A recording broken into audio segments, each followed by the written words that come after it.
So people will always ask me, well, how do you embrace health? Well, first of all, stay away from health trends. There is no such thing. In fact, if you're going to be healthy, stake your health on timeless principles in health, even timeless principles in humanity, how you interact with others. Health is simple. There are 8 principles of health that we teach, and they're based on the philosophy that we are electrical beings. That, in fact, when we wake up in the morning and when our heads hit the pillow at night, we are on the hunt for electricity.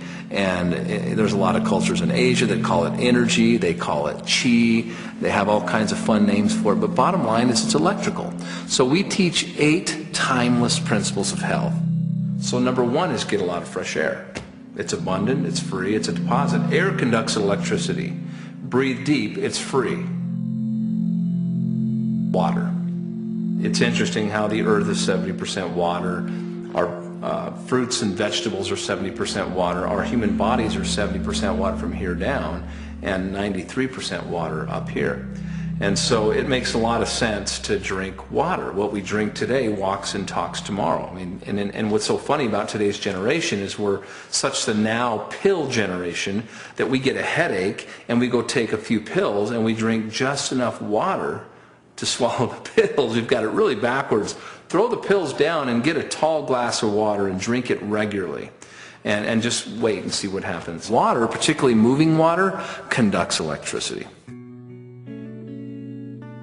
What if the sun were a no-show tomorrow? What would happen to life as we know it?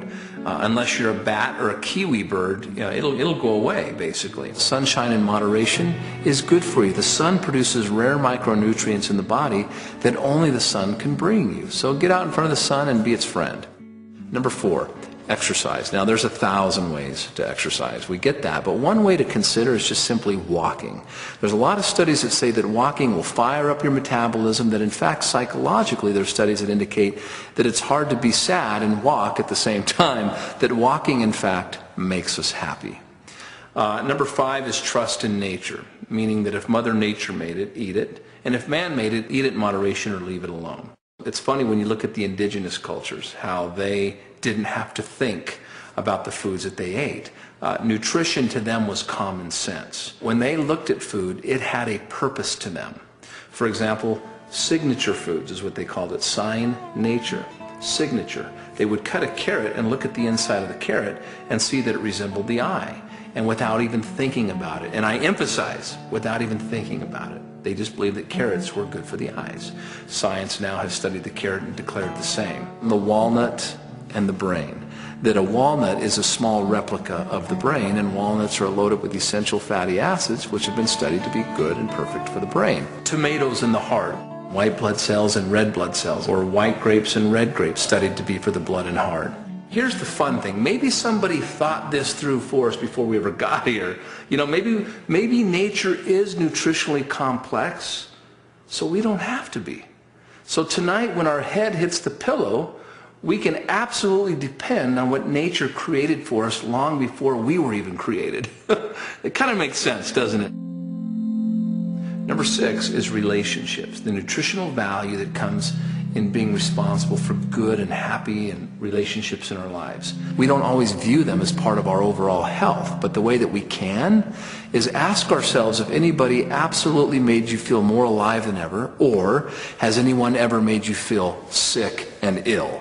So the fact is that with relationships we have 2 choices. A, we can take the short route, which everybody likes to take, and that is tell our victim stories of how we were treated by this boss or that boss. We get a new job, the same boss shows up. We get in a new relationship, we have the same issues. The opposite of that is having these beautiful relationships in life.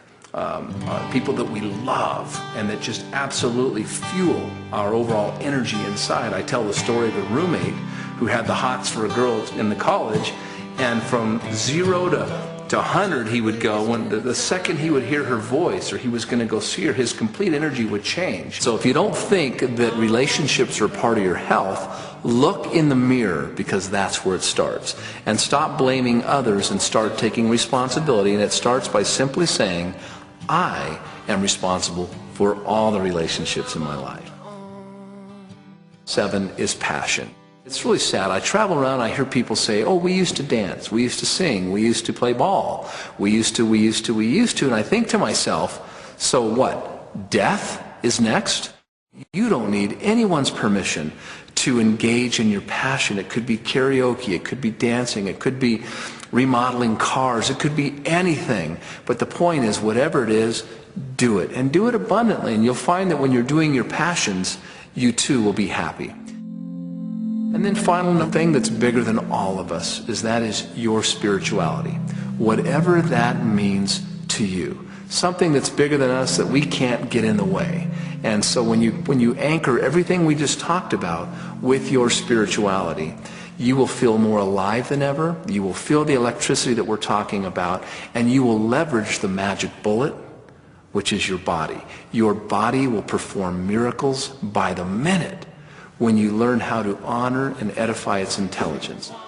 So by living the 8 principles of health, your body is practically bound to put you in a space of health, happiness, peace, and abundance. And the whole point is this, folks. Health is the pathway to creating and sustaining your dreams of love and family and intimacy and money and spirituality.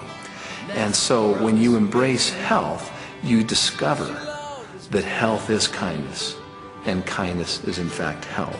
And that is what Powered by Forever Green is. It's health, kindness, and opportunity.